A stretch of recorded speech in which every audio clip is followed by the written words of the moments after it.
Iyam visrushtiryata ababhuva yadiva dadhe yadivana yo asya jaksha parame vyomanso angam veda yadivana veda.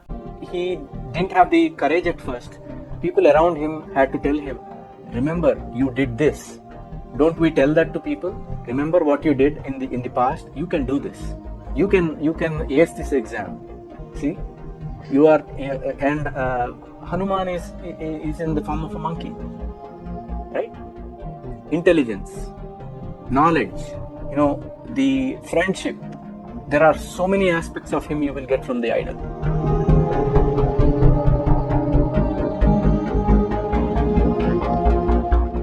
All right, Keyman, thank you so much for returning to the show, joining us again today. And you reached out to us about a subject that you thought would be really good for your audience, our audience here, and it's the defense of idol worship.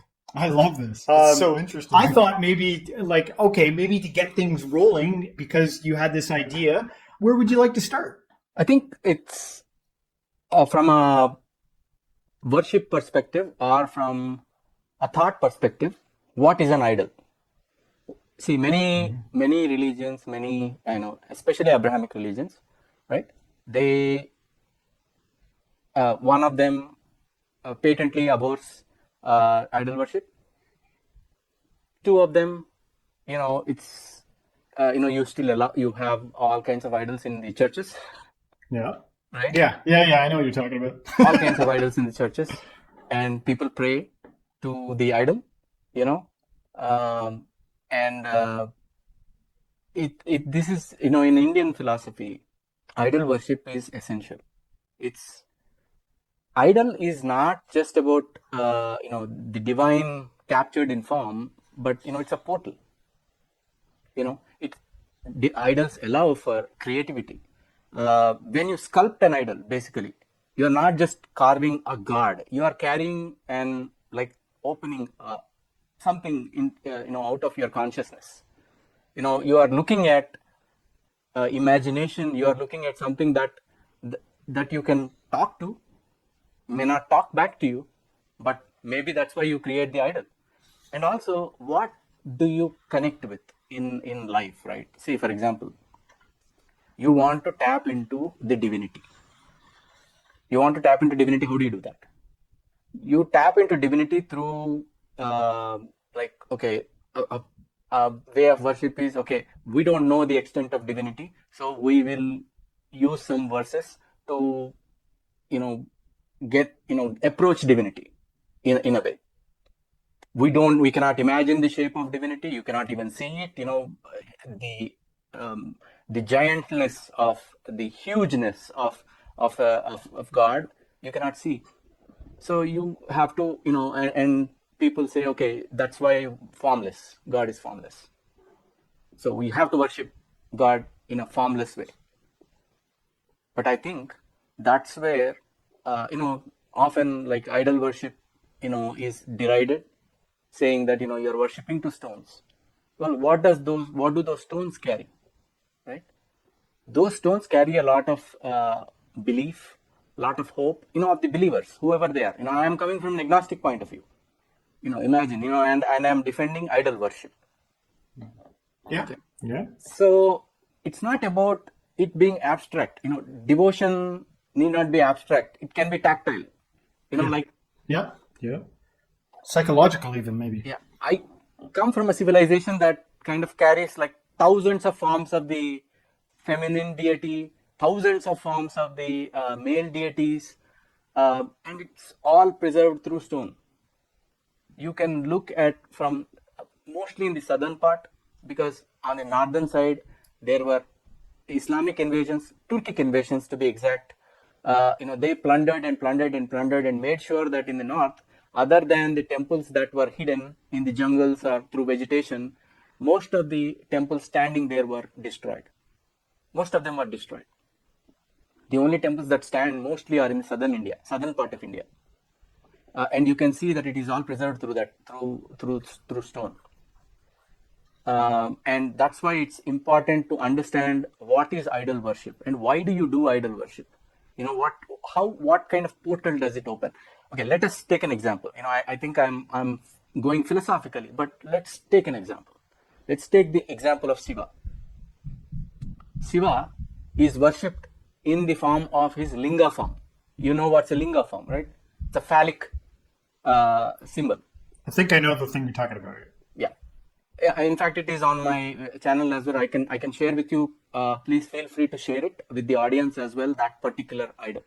Yeah, that idol, I saw it in Asian Arts Museum here in San Francisco.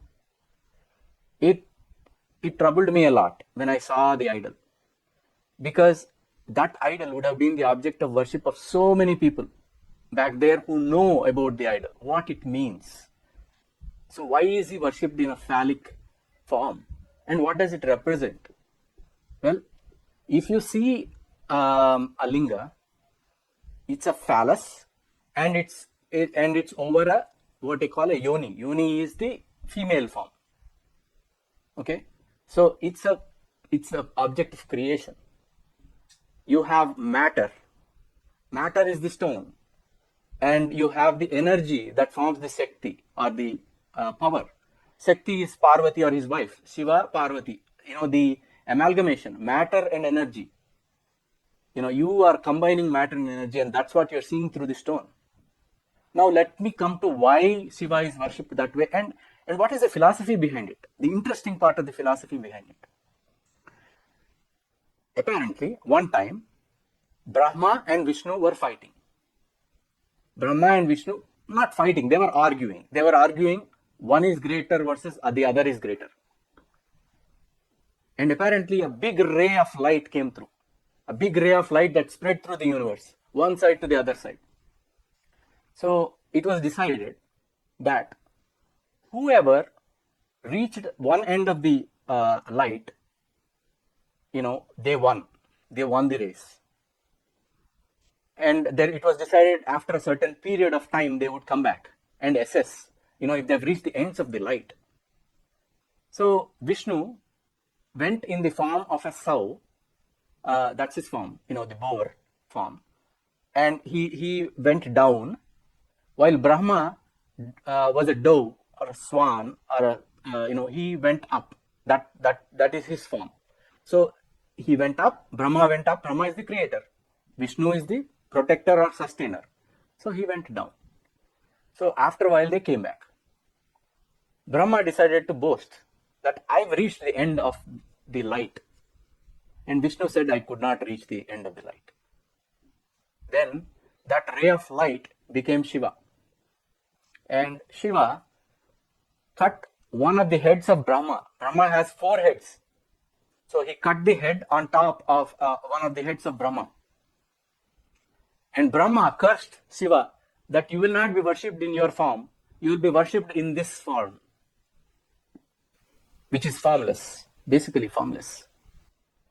And Vishnu, of course, he was the sustainer, and he spoke the truth. He did not give in to ego or anything. And so the Shiva was mightily impressed and said, Vishnu, you are the sustainer. You will be born into many, many incarnations. So you will be able to sustain the living, help the living when they are there. Okay. Now, let's consider this philosophically. What are we talking about here? Brahma is the creator. Vishnu is the sustainer. Okay. It's a battle between creation and sustenance. What does that mean? So once you've created, do you need more creation? No. You need less creation. Once you created the, say for example, you created amoeba. That is done. That will, you have origin of species. You have like fish. You have other beings that will come from it. Come from the single-celled organisms, right? So creation is done at that point. Now you only have protection. That's why the protection needs, he doesn't have to come in godly form. He can come in a human form. Somebody between us, somebody who is helping the community. That can be a part of Vishnu. Whoever sustains, right? And how about Shiva? Shiva is like the matter and combination of matter and energy. What matter and energy combine to give is light. You might think that I am rationalizing this, but I am not rationalizing this. If you think about what is going on, in this cosmic play, that is exactly what is going on. People are trying to find out, if we throw a ray of light, how far it will go to know the extent of the universe, even today. Yeah. Right? Mm-hmm. So that basically explains some part of that. Even that idol, if you see that idol, that you're going to show, that idol will show Shiva in the center, like a light beam, and then at the top you will see, on the right you will see the dome. At the bottom left you will see the boar, or the soul form of Vishnu. So this is interesting as a defense of what's going on here with these idols, like what the real deal is, and the symbolic meaning, and the power to open portals, the power to explore science, even explore scientific principles, and all this different stuff. But I kind of want to, if it's okay, and I can say some of my thoughts in response to what you're saying. Yes. As a learned man in this, you still claim to be agnostic, correct? Yes. So, as an agnostic person, like some of these are good, some of these are ancient symbols and stuff like that. Absolutely. And I've got this image in my mind of like a conductor of an orchestra. You know the guy I'm talking about? Yeah. He's up there and he does this, and the people in the audience, like with a company of sheet music, they react, and he's orchestrating them, And sometimes people with knowledge of something, they orchestrate what's happening. And I do kind of think of Sadhguru a little bit, and some of the things he constructs. He's got like that giant Shiva head, right? Yeah. Which people are putting their focus into. And I'm thinking, if something were to happen and we lost all these texts, there was a great fire or the internet went down and we kind of had to start from scratch. And as an agnostic person, I wonder, do you think it would make as much sense if people started building new idols, like something new with creativity? Interesting, Absolute creativity. But think about it this way. Say, for example, the entire world collapsed, and the only things that are left are the Marvel classics. Yes. Yeah. Thor, they got things to Marvel look up to. universe is left. Yeah. Does the Marvel universe capture the logic of the universe? No. It doesn't. No. Yeah. No. What captures the logic of the universe? Either science or some kind of a theology that is universal in nature. See, I've thought about this, right? Because you kind of have to acquiesce to something, which is there's multiple religions, meaning the fact that the religion that you're talking about, Hinduism, is ancient in nature, and it does seem to parallel some of these things. You can find similar things within Christianity and Islam too. Symbolic, rich things. I actually one time was sitting around and I was going, what if we've reversed it? What if even the way we understand science actually mirrors and reflects what we started off believing, which was these creative spiritual endeavors? You know what I mean? Like the way our minds work and what we consider truth or repeatable factual stuff is still mirroring ancient things that we carved out from a long time ago. Like it almost becomes irrelevant of an observation because we're still talking about as objective as we can get. How objective can we get in science and all these different things? But I wonder if they mirror back and forth, I think so. As long as it is a scientific process, and you see, one of the important things about scientific process, scientific thinking is, if you get a better knowledge, you update it. Define what you thought was a fact. Yes. Yes. I'm not saying facts are subjective. Facts can be viewed from a lens. Right. At what level? See, recently, the light photon was split. The photon was split. Now, light can be both a particle and a wave. Heisenberg's uncertainty principle tells us that it can be both a light and a wave. But at what point does it turn into a light? At what point does it turn into a wave? Right. So you can refine the facts with science as we go. And I think that is also the beauty of the civilization that I come from, that it has always sought to refine, even with some of the basic framework that, I mean, it's got so many frameworks, right? Not just one framework. So even with all these frameworks together, I think that there was always refinement that has been going on. Yeah, yeah, oh yeah. You can see it sometimes in overt versions. Like if you look at something without the context and without all the nitty gritty details, you could say these people are worshiping different than they did for 40, 50, 60, 100 years ago, like in some cases. Absolutely. That is a refinement of religious practice. And then I was just going to say, for some reason, I'm not really sure why. I think it's because of the nature of where you come from, which is an agnostic scientist kind of apologist for Hinduism. Sure. Is the idea of, you're familiar with Star Trek, the Prime Directive, you know what I mean? Where they they don't interfere. Yeah. And I'm coupling that with the orchestrator, which I think has potential to be offensive in a way. My own thing that I'm saying, meaning, let's say we found some people who were, how do I say this most politically correctly? Like, I think things can be understood at different levels. If you, depending on what capacity you have to reason and think, you might understand something deeper, but not be able to communicate that information to somebody. In which case you'd go, well, it's not the complete truth the way I can explain it to you, but I can explain it to you adequately enough that it's going to align you the right way. Now, who's the authority when it comes to that? Who is supreme intelligence enough to make that decision? I don't know. I'm not pointing any fingers anywhere for that.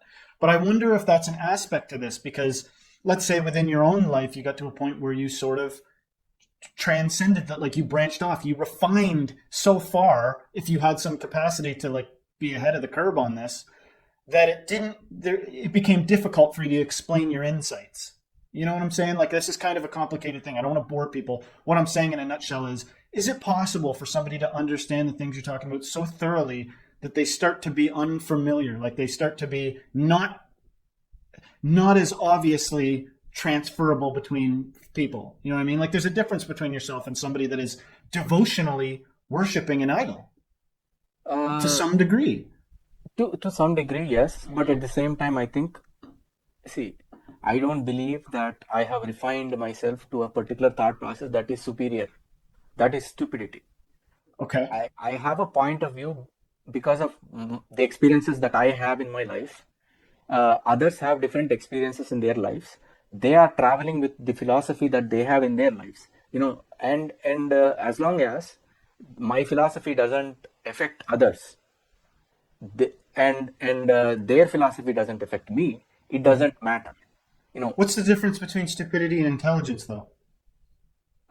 Stupidity and intelligence. Well, stupidity is something that you do because you believe in it so badly that you are about to do anything for it. Right. So stupidity is possible to exist, but it also affects other people. You can be stupid sitting by yourself. Nobody cares. Yeah. But if that stupidity is going to affect people, or society, or community, then you have a problem on your hands. But you could also be intelligent and affect people in a positive way. Okay, you can. Absolutely, you can affect in a positive way. And I think the other day you watched Ravana, right? We just did again. We actually just reacted to his hymn that he made for Shiva. It's a Shiva Tandava Stotra. Yes. See, Shiva, when he dances his cosmic dance, or what, that stotra is done by Ravana, apparently, because when he was under the mountain, the weight of the mountain, that was his way of devotion to Shiva. And I was watching with interest as to what you were thinking when he's underneath, the mountain, the so-called mountain, the Kailasa mountain, when Shiva does his dance, cosmic dance. Well, what happened afterward, right? That's what you wondered. Okay, he was given a boon afterwards because he wrote a great literary thing, and at the end of it, again he went back and he kidnapped Sita. Yeah, but I think that also shows you that intelligence has also limits, and again, that intelligence affected somebody else. He could have done it more positively. Ravana, he was a very knowledgeable person. There was no need for Ramayana to explain Ravana to be intelligent. They could have said he's pure evil. See, people always have this thing about pure evil, pure person. Rama had his faults. Ravana had his faults. But Ravana's evil is much greater than Rama's. So Rama was able to defeat him. Okay, and of course it's a story of good over evil, but what kind of evil was he, right? So think about what kind of evil was he. First things first, he kidnapped Sita. Okay, it affected one person, two people, three people, and a kingdom maybe. And then what? Rama asked him to return respectfully. He didn't. He sent messengers after messengers, told Ravana, please spare your kingdom of hardship, spare your kingdom of destruction. Please give me my wife back respectfully. Ravana did not do it. Instead, he put his entire kingdom on a path of destruction. Very intelligent. One voice was enough to destroy his entire kingdom. I mean, of course, Rama at the end of it, what did he do? He bowed before Mandodari, his wife, and said, I am sorry for what I've done. I had no other choice. And even when the women cried for their husbands, he was able to tell them they fought in a war that was not theirs to fight. They fought on the behalf of Ravana. So again, you think about evil and good in different ways when it comes to our civilization. I have an idea. Shades of grey. Yeah. I have an idea about this, and this comes from even some of the Hindu videos that we've reacted to in the past. Yeah. And it's the idea of it's not that an idol is wrong, but that maybe the idea of an idol is to eventually transcend its use. Sure. That it could be used as a point of focus, almost as spiritual training wheels to get you focused on whatever you need to focus on. And then eventually, along the spiritual path somewhere, you don't necessarily need to hone your focus in on that physical object anymore. Yeah. It's more just, I don't even know how to explain it. But as a young boy, for example, I when you go to Rama temple, you have a Hanuman temple right next to it. Hanuman is the monkey god, right? Yeah. So when you pray to Hanuman, what were you doing? Or you were absorbing the stories of him, his courage, his sacrifices. Hanuman was very loyal to Rama. You understand about friendship. For friendship, what did he not do? He went all the way to Lanka. Okay, they burned his tail. He could have died in the process, but see, still, even if you think about it as a mythology, it's still, he risked his life. He went there. He didn't have the courage at first. People around him had to tell him, remember, you did this. Don't we tell that to people? Remember what you did in the past? You can do this. You can ace this exam. See? Hanuman is in the form of a monkey, right? Intelligence, knowledge, the friendship. There are so many aspects of him you will get from the idol.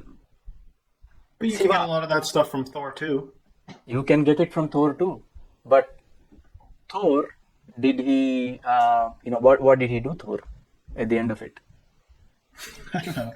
He lost an eye. I'm just saying characteristics is stories about characteristics that are virtuous versus consequences for being selfish, essentially. As an example, let me interrupt just a bit though. for example, when you think of them as not real, see, for example, Marvel, heroes, I get it. They are in books or whatever. I'm not into them. Doesn't matter. Yeah. Then Star Trek, doesn't matter. You Yeah. have some mythology around the Star Trek. You have some mythology around something. Mm-hmm. But if it's seeped into history, if you go to any temple, any place in Andhra Pradesh, in my state, for example, there is not even a village or a town without a Rama temple. If you go follow what they call supposed footsteps of Rama, where did he come from? Ayodhya. Ayodhya is near Delhi. Delhi is like north. You can think of it like central part, maybe Wisconsin, maybe, yeah. So, and then he walked down south and he went to Sri Lanka. So all the way you have temples denoting what he did, whom he met. There are stories, and then there are folk tales. There are all kinds of things surrounding this mythology. The mythology itself is so powerful that it draws you in. It has drawn an entire civilization that survived for 5,000 years. There is not even one other civilization, maybe, okay, you can call Egyptian civilization survival. I don't know what to tell you, because we don't even know, right? There is no survivor of Egyptian civilization that can tell you about all the different aspects of Iris. Nobody. But here it has survived because it has seeped into the civilization. Not just seeped into civilization. That's why there are so many stories that were created around these characters. And in the end, when the mythology becomes powerful, I think people tend to get into it, and then you find that portal that you are looking for. That is an idol, and you find that portal. You open up your consciousness to understand the universe. That you are nothing in front of the broader universe. It's interesting because at one point the topic of like superiority came in there, and the topic of intelligence, and I guess I walk a little bit of a lonely road in the sense that somebody could explain to me that someone's intelligent, like, oh, they might take a nefarious character like a serial killer or something and be like, his IQ is really high, but I go, but he couldn't stop himself from killing people and now he's in jail forever. That's an idiot. I don't care what your IQ is, you're an idiot to me. Yeah. And I do kind of believe in a superiority inferiority hierarchy when it comes to certain things. Like, for instance, let's say there was a religious belief that was relatively innocuous. In fact, it might even bring people together, like in a community. Like, this is good for the community, and it teaches the children stories about not being thieves, not being selfish, and actually being part of a community. That's good. And this, I'm not connecting this to Hinduism. Let's just put this into a fake religion that doesn't even exist. There are religions in reality that reflect almost like a religious scientism, in the sense of like, I don't go to the doctor if I'm sick. I pray it away. I depend completely on my faith to fix this. And that has actually caused some people harm. It's like, well, that's, if you get sick and you don't use the scientific understanding to cure what you're doing and you rely solely, and I'm not even against using faith from now and then, but it's limited in a sense. It's like, that's where when you talked about, like, I'm not refined, I'm like, I do think that refinery should exist in the sense of, let's not throw out the good stuff that religion might have to offer, but it should be coupled against new information. And it seems like Hinduism is actually a good religion for that, capable of evolving with the times, because science and medicine would fall within the domain of God's creation. They still exist within the same thing. There might be a faith healer that's able to heal people with faith, but actually still needs to take diabetes medicine himself, because for whatever reason, that's just how the molecules have arranged themselves. It's like a supreme version of validating everything, but with still some regard for some of the laws that play out. You know what I mean? Like, you would if you knew somebody you cared about was walking into a fire because they just had faith that they were going to be protected from the fire, you might tackle them down and be like, I'm not going to let you go in there. You know what I mean? I believe that my view of reality is superior to yours in this moment, so I'm not going to let you burn yourself to death. Yep. You know what I mean? That's all I meant by that initial thing. I agree. I agree with you. A lot of people, have this blind belief that, just because you pray and pray and pray, something will get cured. Yeah. Okay. So, is that prayer for yourself or for a particular act to happen? Is it to heal yourself? Right. It could be either. Yeah. Yeah. So now, you are not taking into account the fact that medicine is going to help you Yeah. faster than any faith can. I mean, maybe some people's faith has helped them. I'm not going to discount that. Right. But, but rarely it happens. Uh, and we think that it's a quirk, accidental quirk, that the healing happened, right? Because we have this issue with certain missionaries who come in to India, and they're all like healing people. Yeah. They're healing people with no legs. Suddenly, people will be running, yay! And then it's just has become pretty wild out there. Yeah. Like these faith healers have come, Yeah. that supposedly heal anything. Blindness they cure people who are handicapped. They get suddenly they start running. People without hands, they begin to operate stuff like Despite the facts. Despite the facts of the despite, situation. despite the facts of the situation. So it's hard to know. You know what I mean? Like let's say if I've got little kids, like I believe in precision. I'm adverse to things that move away from an attempt to be as precise as we can get regarding things. But I mean, I can entertain the possibility that every now and then deception could be used to steer something into a direction most people would agree was better. You know what I mean? Like the classic thing. If a bad guy comes into a school and he wants to hurt a bunch of people and he goes, "Where's the kids at?" and you tell them the wrong direction and it saves everybody. In the same way, somebody may not understand what is helpful to them. Like, say you had a dying elderly person you cared about, and they're like, "I'm not going to take the medicine," and then next thing you know, you're like putting it into their food, and they're like, "See, I told you God would heal me," and you're like, "I had to do that." You can't tell them, you know what I mean? But you know that you orchestrated something to some degree that was going in the right direction. Yeah. And I'm just pairing that against sort of what you're saying in terms of a defense of idol worship. Like it's pretty. I offer you the opportunity now, if you want, to talk more about opening portals, because that's got a ring to it. Worshipping these things opens portals. I want to know more about what you mean by that. Portals of what? It doesn't. It's not like a. It's not like a. Well, yeah, that's what I'm asking. It's not like a black hole that opens Right, one side right. of the Portals of your mind, whatever it is. or find another portal. I think it's more about tapping into your own consciousness in terms of the effect that it has on you and you have on the community as well. Right. I think the portal to see somebody can be very faithful, very faithful, and it may open up the portal for them.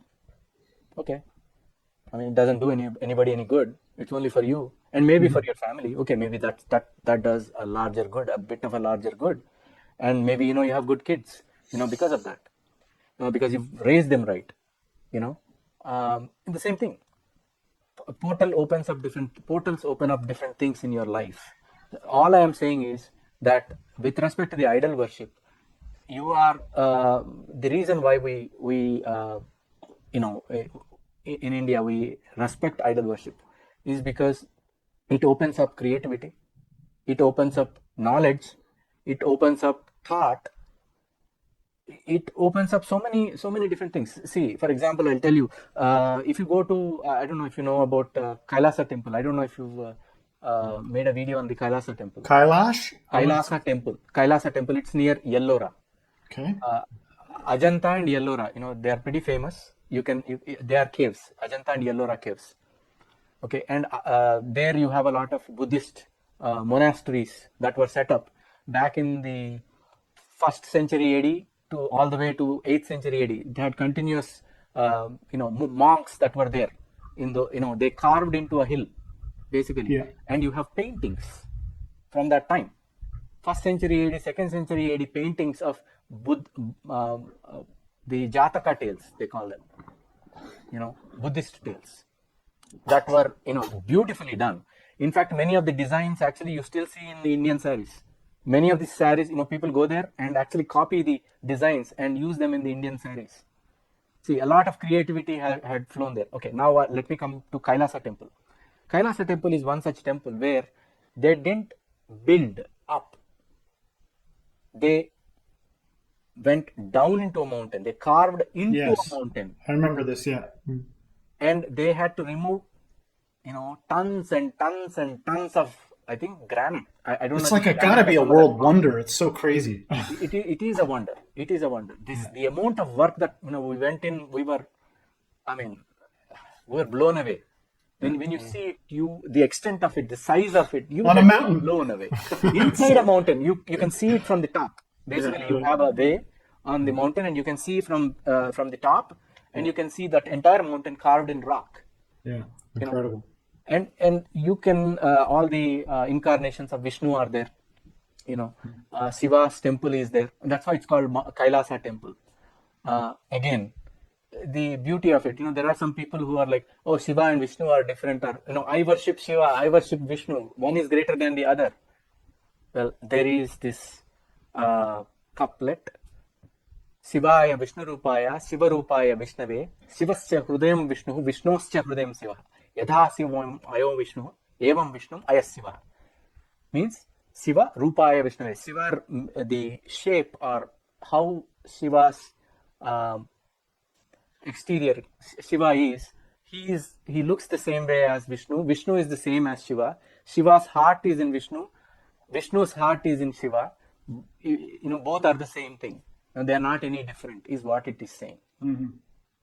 So, even if you carve Shiva as an idol, a phallic symbol, right?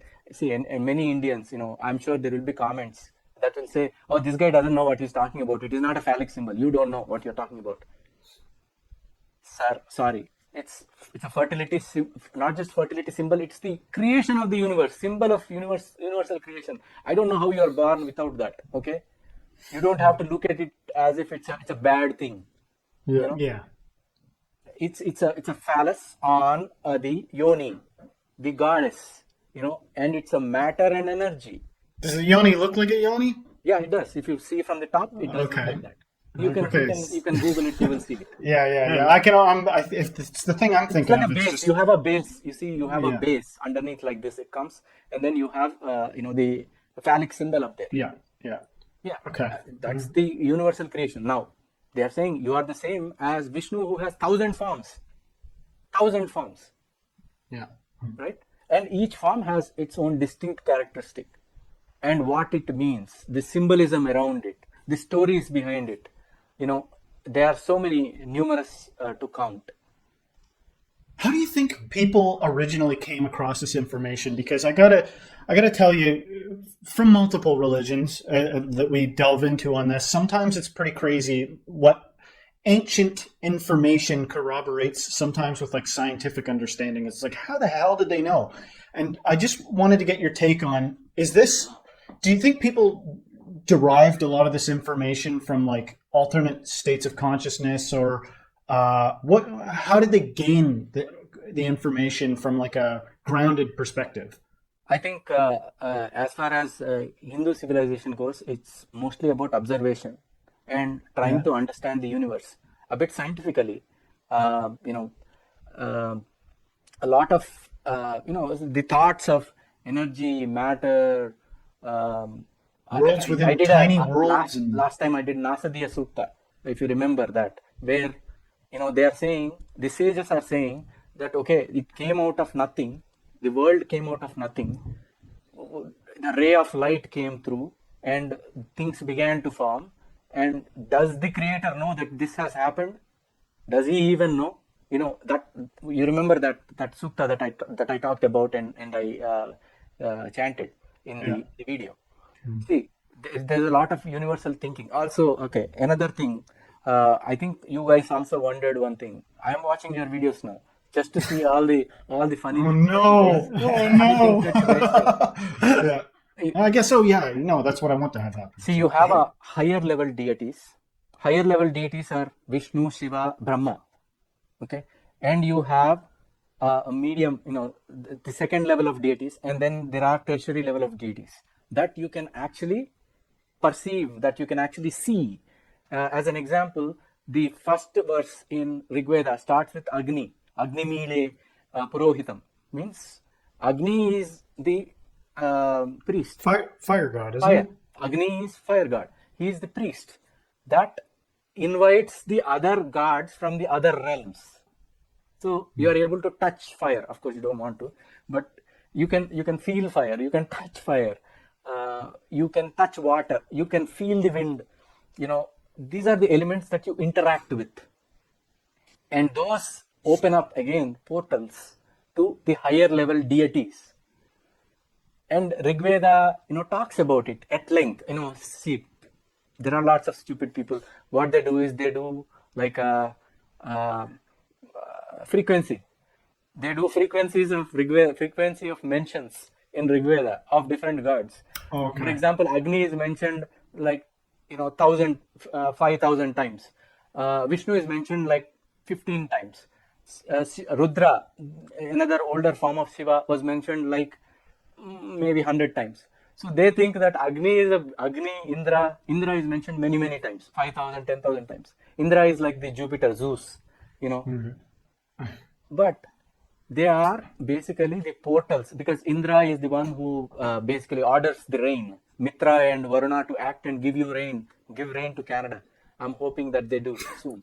It has been. It's been raining today. Finally. Yeah, finally. You had a question. Yeah, no. Because we've titled this the defense of idol worship, I thought maybe without quickly breezing over it, what would be some of the arguments against idol worship? What gets brought to the table? I can only think That's a tough question to ask him after he prepared for a. Well, no, absolutely not. Absolutely not. I think that's a very valid question. I'm just coming from my own personal experience, because when we grew up in the church, we came from a denomination that was like against idol worship. You don't have idols. Mm-hmm. I think there's even a verse in the Bible that talks about, like, does a man, go out, cut a tree down, carve it, and the thing that he made, he now goes and bows down to it and worships it, trying to just point out the strangeness of this. So yeah, maybe we could talk about that. Yeah, absolutely. I mean, everybody knows, even the Hindus know, that God is formless. God is formless. But giving a form, improves your imagination, allows you to commune with the divine, allows people who are believers commune with the divine in the way that they can, and do good to the society. And why not? Why do you ban idol worship? What's the point of banning idol worship? Abrahamic faiths, generally, because that comes from Abraham, who they broke idols and said, we should not do idol worship. These are false gods. Okay, false gods how? Do they tell you why they are false gods? What did they tell you to do? A stone, does it tell you anything? How are they false gods? Like, for example, what is that movie? Castaway. Yeah. He finds a volleyball. He finds a volleyball. What's his name? I forget. Wilson. He finds Wilson. So Wilson kept him alive. Mm-hmm. Mm-hmm. How can that be a false god? As long as Wilson is not telling him to, kill other people. And, right. Well, Wilson could. That would reflect Tom Hanks's shadow self or something. And also, what it did was it also brought the good in him out. Yeah. Because he had no other hope. He would talk to Wilson. He was the only person with him. He would commune with him. And he gets angry. He gets angry at Wilson. In fact, in Indian literature, there is this literature called Ninda literature. Ninda literature is basically, you are saying, why God, why didn't you come here? When there is so much happening in this world, why don't you come here? Are you a rock? The poets, the singers, the philosophers, they do like they cuss at, it's a cuss at gods, saying, you God, you're just a rock. You don't even hear me. And there is a beautiful song in Telugu, Paluke Bangara Mayene. Means, see, what happened was, there was this guy who built a temple. A Muslim ruler jailed him. When he jailed him, he had a small cell in which he put a stone, and he just put some paint on it, and he considered him Rama. So he basically cries for, tells Rama, even word, can you even not utter a word? I say your name thousands of times every day. Can you not even utter a word for me, Rama? you know. So it's like that. I mean, when there is no hope whatsoever, some people feel like God is their companion. Of And what is course, wrong with it? of course. But the And question an you idol seem, can be your companion. And in fact, I'll tell you one more thing. For God is formless, right? Sure. There is also a temple called Chidambaram in southern India, where you go there into the temple, there is nothing there. People go there, there's a curtain, there's nothing there behind it. They call it Chidambara Rahasya means it's a secret. It's a secret that God is formless. So you can have a formless aspect to God. There is a wonderful story with in Vrindavana with Krishna. Krishna, in Vrindavana when he was growing up. By the way, Krishna means dark. You know that, right? Krishna means dark. Somebody who is dark. I didn't know that. Krishna means dark. So you are worshipping the Dark Lord. Okay, we worship the Dark Lord. All right. So the Krishna, when he was growing up, these people were trying to appease to the gods so that rain will come. And Krishna told them, "Why are you worshipping somebody that you don't know? I mean, you don't even have a connect with them. Indra is like a Zeus or Jupiter. You don't have any connect with them. They are not like Agni or fire god or the wind god or anything. So why do you worship? You worship the mountain. The mountain is called Govardhanagiri. And he asked them, he goaded them, he pushed them and said, you need to worship the mountain. The mountain gives us everything. It gives us the grass that feeds the cows. The cows give us milk that way. We can go and play on the mountain. We have so many things that this mountain gives. Why don't we pray to the mountain? And they said, yes, absolutely. And they started praying. And Indra, the story goes that Indra started raining. He ordered the rain god to be severe on that place. And when he did that, there is a famous statue of Krishna holding the mountain on his little finger, while everybody else finds shelter underneath that mountain. Imagine that, look at that imagery, that vivid imagery. You have a creator or a sustainer. He is holding the sustenance that gives you, and it is holding you under a certain, it's giving you the required protection. See how much imagery there is. Whenever you see a Krishna holding a mountain with his little finger, you know the story, obviously, that you can even pray the mountain, because mountain is your sustainer. And through the mountain, you can open the portal too. To kind of piggyback off of what you were asking. Yes, sir. In debate, which I'm not trying to be a debater or something like that, but the question that you were asking, and I thought what you were asking was almost like, okay, we could talk a lot about the benefits of idol worship. We could defend them, for sure. But if you had to, is there an argument for the opposite of that? Is there a criticism that could take place over the worship of idols? Could you critically think about it in any way? Is there ever a time when it goes wrong?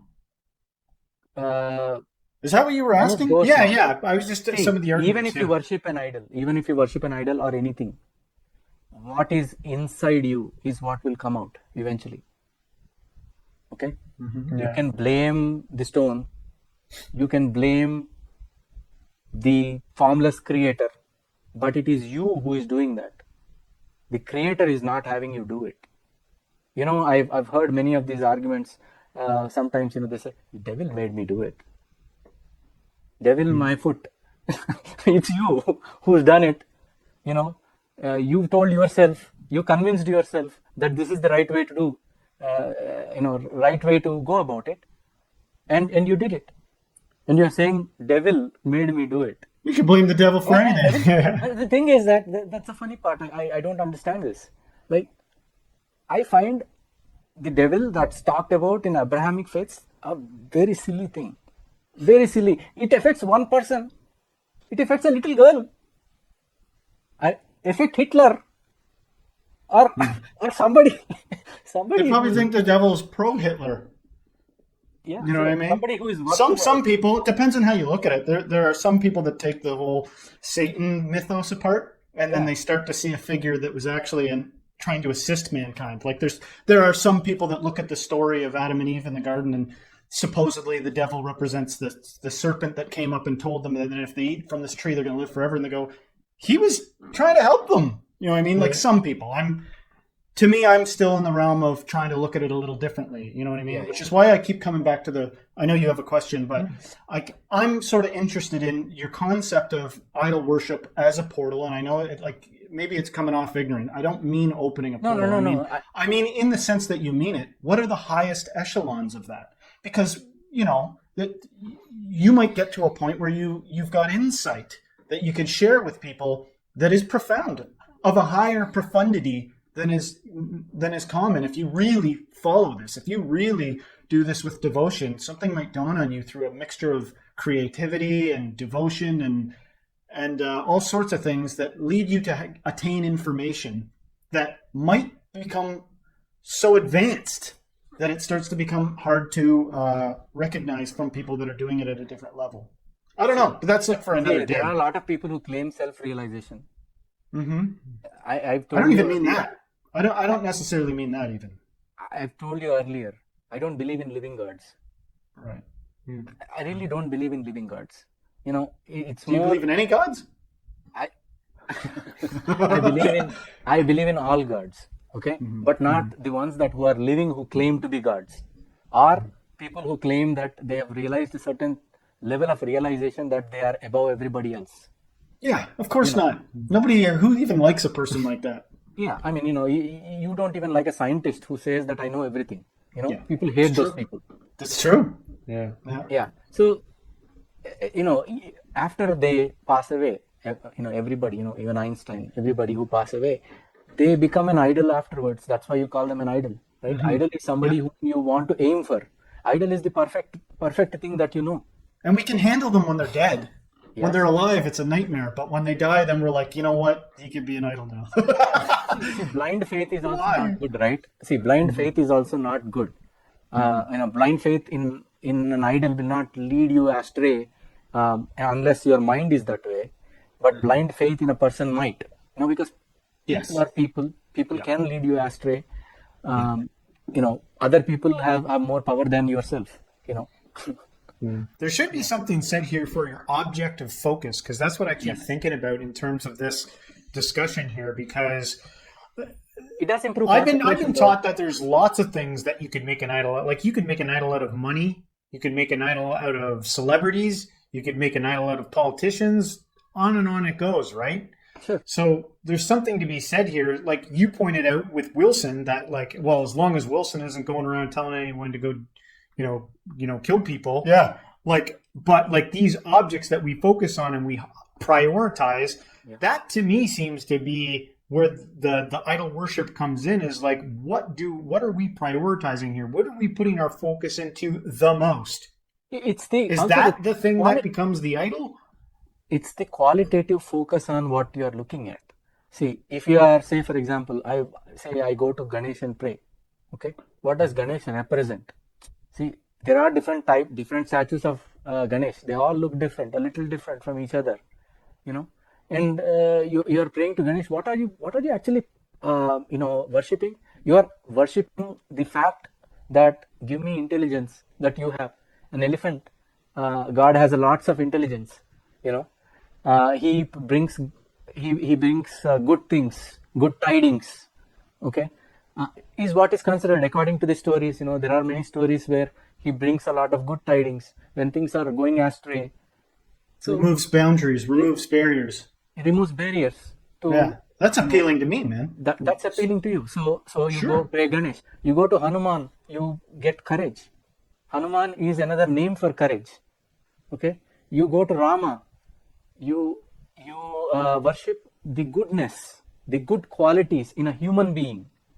You are understanding of dharma, what is the right thing to do given a circumstance. That improves when you pray to Rama. When you go to Krishna is the charioteer of Arjuna. Arjuna is represented as a man, while Krishna is represented as the supreme being. Okay, and he is guiding you. So Krishna, there are lots of people who worship Krishna, dance, do Hare Rama, they have Hare Rama, Hare. It's a form of worship, you know, uh, and it is, and they are completely devoted. And if you go to a temple, Hare Rama, Hare Krishna temple, they will give you food, you can get food there. It has a community there, all that. So what is I wrong? want to jump in here. Yes, sir. So what do we say to the people? Because there are those out there who have their focus on one entity. Say it's a Christian who believes in Jesus, or in Islam who would say it's Allah, and they're taught that their entity has all the qualities that you just went over, and they're being taught that it's don't you can only praise and worship Allah, or you can only praise and worship Jesus or the Trinity, whatever, because it contains all those things, and everything else out there is a distraction that'll pull you away from it. Why go to anything else when this one entity has everything? Well, What do we say? What do you say to that line of thinking? I think it's limited by human imagination. I mean, how many tasks can you do simultaneously? I mean, maybe you can drive, while driving, you can watch TV or watch, phone, get a message, send a message. How many things can you do as a human at a given point in time? The limitation is on the human mind. The human mind can only see what is in front of you. Your eyes show you a idol. Your eyes, your hands feel the fire. Your skin will feel the wind. You know, you feel the rain. You have so many things. Earth is also, Bhumi is also a goddess. For us. So Bhumi is earth. River, Sindhu. Every river is, Sindhu means river generally. Sindhu, every river is a goddess. Ganga is a goddess. That's why she is worshipped. The Yamuna, Ganga, Yamuna, Saraswati. Saraswati is a hidden river, they say. And they found some, the way that it disappeared, Saraswati disappeared some time back. But they are able to bring out the satellite images, and a lot of Indus Valley civilization is along the Saraswati river as well. So you have things that you can see. Your limitation is that of a human. Now you have some telescopes where you can see beyond this realm. Okay, some things, not all things.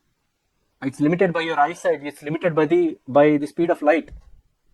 You can only see it if it is within like 10 50 light years. I mean, in your lifetime you can see something. If it is at a distance of 50 light years, beyond 50 light years, you cannot probably see it. You are seeing something that happened that happens a long time back. We don't even know if that star exists today. Yeah. So it's all dependent on human limitation.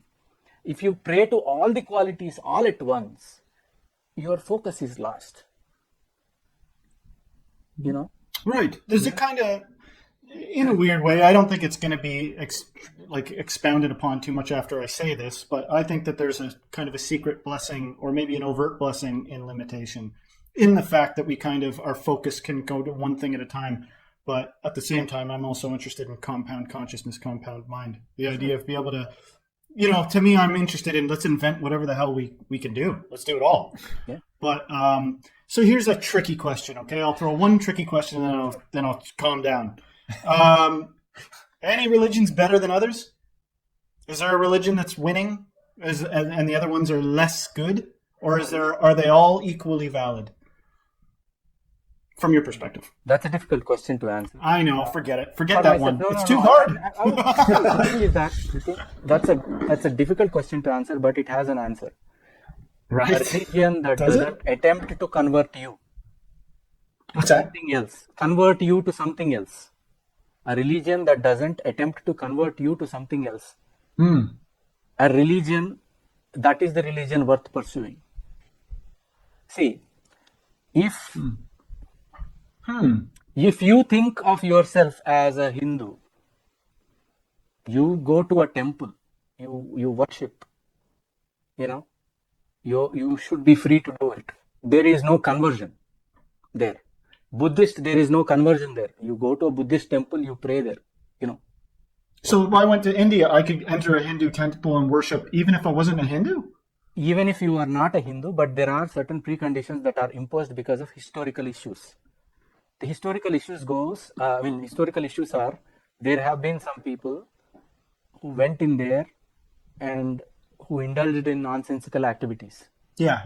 Within the temple sanctorum, in front of other devotees. Same with Christian churches. Like most of them are free to the public, but every now and then, like somebody who's like unwell will go in and cause a disturbance or something. If you go to Ajanta, the Kailasa temple that I talked about, a lot of statues are defaced. Because somebody went in there with an ill intent. They went in there with an ill intent. And so there is, like for example, if you go to Balaji temple in Tirupati, it's a famous temple in Tirupati. It's one of the biggest pilgrimages that people go on. It's called the Lord of Seven Hills. He's an incarnation of Vishnu. They ask you to submit in writing that you believe in Balaji before you go in. The only thing that they ask you to do is, we believe in Balaji. Will not do any damaging acts. Okay. Once you give that in writing, they will allow you in. But any other temple, any other normal temple, you are allowed to visit. You can go in there. There are some rules, like you take off your footwear, because it's a temple is considered sacred in our areas. When you go, see, unlike, say for example, church or mosque are just places of prayer. They are just places of prayer. They are not the abode of the deity. On the other hand, Indian temples are abodes of deities. In fact, the deity has a legal right in India. Yeah. Deities have a legal right in India. Have you been in some of these temples in India? Oh yeah. Is it a vibe? Do you go in there and is it like a vibe in there? I think you have to feel it, first of all. To an extent, if you are from the same civilization, you feel that. There is no way to escape it. Yeah. Okay, if you are from another civilization, it may feel different. It may feel like, people are, in a trance. But there might be some mystical physics in there, you know what I mean? Who knows with... Yeah, that might be scary to people who think that, people are in a trance. I don't know what they will do. They're not doing anything. They are going there and worshipping, and they are coming out, and they are pushing and shoving each other to see the deity. Right. And what they are doing is trying to keep that in their mind while they go home. Okay, so this is the statue of the idol, and I have it in my heart, and I'm going back after I visited him. Bring it into consciousness and then commit it to memory. And then allow it to affect your life. Seep into your life. Yeah. Okay, yeah. Yeah. So you can go. There is no... and there are certain places where there are restrictions because of people, not because of God. Shiva, Vishnu, Brahma, they are not Hindu gods. It's Indian. They are not just Indian gods. They are universal gods. You have a creator. There cannot be creation without creator, or they can form out of itself, but there is a creation aspect to it, a process to it. Okay, that process itself is the creator. Okay, whether you believe in origin of species or not, it doesn't matter. You have a creation that happens, and you know it. You can see the creation happening. When you have kids, you have a creator. You have they get created. So you have sustenance. While we are living in this world, we need money. And somehow money is a bad thing. No, Lakshmi is goddess of wealth, wife of, considered wife of Vishnu. So you are pairing sustenance with wealth. You need both. Prosperity in life is important. Unless you have prosperity, you cannot think about higher things. What would happen if the world, 60 years from now was kind of like a unified thing? That's just hypothetical. I'm not trying to get into a debate about whether or not this is possible. I'm just saying, hypothetically, let's say we had kind of a one world government. There was just country, planet Earth. We were all one group. And by that time, the concept of money kind of became a little bit redundant. Like, it didn't mean anything because the dispersion of resources was we achieved equality. We aimed for it. That seems good. Every mouth is fed. There's nobody going without. And money all of a sudden becomes something of the past. Prosperity is not about money or a dollar or rupees or That's all I'm getting at. You know what I mean? So Lakshmi might represent just prosperity even, right? prosperity. Or even, see, for example, if you have a mendicant, a Buddhist mendicant, a monk, who has given up his worldly things. Okay, his devotion is to his temple. His devotion is to his, internal thinking that he has. He has achieved all prosperity at that point. He has achieved all prosperity at that point. Lakshmi is with him. Yeah. See, it's all about what you need, what a person needs, not beyond a point. A person needs. Ravana achieved something. He had everything. He defeated the devas. He defeated different kingdoms. Okay, but prosperity wise, he didn't feel like it. He needed somebody else. He wanted to explore greed. He wanted to see what greed was all about, and then he still didn't learn his lesson. There you go. See. Yeah. Okay.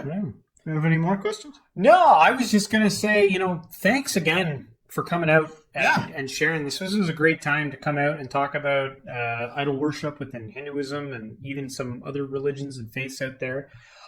Maybe to close things out, if you had like a last thing you wanted to say about it, maybe you could take the floor, close us out here, and we'll wrap it up. Yeah, I just wish to talk about something that some people might say, about idol worship. Some people say that, for example, the Vedas don't have idol worship in them, or they have banned it. Nonsense. They don't talk about idol worship in there. Doesn't mean that you don't have idols. Okay, but it doesn't mean anything is banned that way. Banning doesn't happen. Banning happens by people. In the texts that Indian texts we have, there is no banning. Vedic texts, there is no banning things. Okay, all kinds of you have idol worship there. In fact, they describe the characteristics. Describing characteristics itself means that you are imagining, like they describe how this sun, comes, how brightly the sun comes in the morning, rises up, and then sets, and then how even the different suns. There are like multiple sun gods, So different times, at different points in time, they are considered one type of sun god. Like Savitar is a type of sun god who is coming in golden hue, riding on a chariot. So they have these detailed descriptions of how they view their divinity. So idol worship being banned in or idol worship not being there in Indian text is a bunch of nonsense, load of nonsense. But okay, having said that, I would say this though: idol worship or not idol worship, as long as that is contributing to your inner health, contributing to the societal health, community health, and it's a participatory process of directed social change aimed at benefiting the society at large. I reeled out the definition of what is development, by the way. It is about not only inner development, outer development, your community development, everybody's development. So in defense of idol worship, I am saying this is because things should not be banned because you don't like it, or there is a certain reference in a particular text that this is banned. Doesn't mean that other people who worship their deities are worshipping false gods. There are no false gods. There might be false demons. I wish we could keep talking a little bit, because I feel like saying is that I'm interested to know how much of a fear or a threat that is within Hindu communities that the religion, like, is it I'll quickly just ask you. I don't know. We can even cut it if you want. But is it a fear within the Hindu communities that there's going to be that there's new orders that come in that all of a sudden are going that way and saying we need to ban this idol worship thing? Is that even a problem? I think I was addressing the theological point of view. Yeah. that has a bearing on future generations of followers of Hinduism or Sanatana Dharma, Okay. where I am just reiterating that, uh, you know, don't get into this mindset that something, maybe something hasn't worked for you doesn't mean that the other side is right. Sometimes things work, sometimes things don't. You don't impose on other people, and there is a healthy fear in, uh, you know, see, in India, for example, you have 80% Hindus still, and there is an increase in proselytization going on there, Okay. and there is a healthy fear that the old civilization might disappear, because also Hindus are getting prosperous. Once you get prosperous, you're not pumping babies. Right. so You're not so pumping babies, and you might lose sight yeah. of some of those old And ways what of is doing things. happening in Europe is really sad, for example, and that can happen to other civilizations as well. The beauty of being part of a civilization is being part of a living civilization is the continuation of culture, continuation of thought processes, continuation of rituals. I mean, even as an agnostic, rituals, continuation of certain rituals that can only be a good thing. Diversity is a good thing. Do you know how Dr. Frankenstein sewed all those corpse pieces together and made a monster? I'm like that. I'm sewing things that don't belong together, and The problem is this, though. just to see what happens. No. The problem is you are trying to sew it into one person and making What's them that? into Frank. You are sewing all of them into one person and making them into Frankenstein. Yeah. No, I'm just kidding Sew around. them different places. Sew them in different places, and maybe I, you can see. what I'm saying is I'm even wearing a evil looking gesture on my shirt right now. I find it my whole life I'm asking bizarre questions and alchemizing and experimenting with things, because that's what feels authentic to me, is to see how you can get at the truth through doing something that is sometimes the opposite of traditional. You know what I'm saying? Like I value tradition. I see like the fruits of tradition. I see the fruits of discipline and ritual and all that stuff. I'm not trying to deny that, but I sometimes I speak on behalf of the voice of novelty. Like, let's do something different. Let's blow the doors open. Sometimes it's fun to see what happens when you shake things up. I gotta ask. I don't know if is it a faux pas to ask someone if they have an idol or something that they worship. Do you? Even though you're agnostic, do you have any idols yourself? Oh yeah, plenty. You can see them in my background, don't you? No, I could see some things, but I wasn't sure if they were like actual like idols. Like, So that's why it is different. But there are idols. I collect all the idols that I can here. Sometimes I've seen, because of ignorance, people don't know what they are. They just throw them away. I've seen some statues of Puri Jagannath. You have to. I'll tell you sometime the story of Puri Jagannath. Jaggernath. Have you heard the word Jaggernath? X-Men. The word Jaggernath comes from the word Jagannath. The story goes that every year when his chariot moves, people move it. Like big chariots, they move. When they move the chariots, you cannot stop the chariot. So that's why it's called. They could not say it, so they called it Juggernaut instead. It sounds so awesome, like the artistic. They threw away those idols. I got them. I got those idols. The 3 idols. Somebody was throwing away for $5. I'm like, wow. I cannot get them in India. That's a compelling force. You can't stop it. You cannot stop it. So I collect all the Indian idols that I can find. My wife helps me a lot in finding all of them. So, wicked. That's cool. I've looked some of them up online. They're pretty expensive, some of them, when you try to buy them straight from the distributor. Yeah. But anyway, thank you, He-Man. This was great. Thanks again for being on the show with us. We had a blast here, and we learned a lot. Thank you. Thank you so much. I learned a lot about myself too. Sometimes when I speak, I learn a little bit more about myself.